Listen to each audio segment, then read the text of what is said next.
Hi friends, very good morning. இன்றைக்கி எல்லாத்துக்கும் morning ஹாப்பியாக இருக்கும்னு நினைக்கிறேன். ஏன்னா எனக்கு ரொம்ப ஹாப்பியாகவே இருந்தது. எங்கள் குட்டீஸ் எங்களுக்கு முன்னாடியே எழுந்திரிச்சு என்னை எழுப்பிவிட ஆரம்பிச்சிட்டான். சரி நம்ம எழுந்திரிச்சிட்டோமே வேலை ஸ்டார்ட் பண்ணிட்டேன்.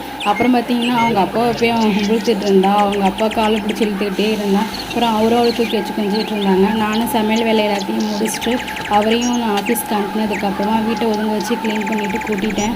மாஃபும் போட்டுட்டேன். அதுக்கப்புறம் பார்த்திங்கன்னா தம்பியை தூங்க வச்சுட்டு அவன் எழுந்துக்கிறதுக்குள்ள நம்ம கிச்சன் டாப் எல்லாத்தையும் க்ளீன் பண்ணிடலாம் அப்படின்ட்டு கிச்சன் டாப் எல்லாத்தையும் க்ளீன் பண்ணதுக்கப்புறம் சிங்கில் இந்த பாத்திரத்தையும் நான் வாஷ் பண்ணி எடுத்து வச்சிட்டேன். டெய்லி என்னோடய மார்னிங் ரொட்டீன் இப்படி தாங்க போயிட்டுருக்கு.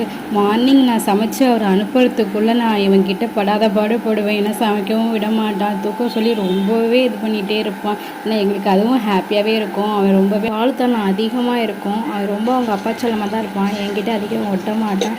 இப்படி தான் டெய்லி நாங்கள் மார்னிங் ரொட்டீன் போயிட்டே இருக்கும். செம்ம ஹாப்பியாகவும் இருக்கும்.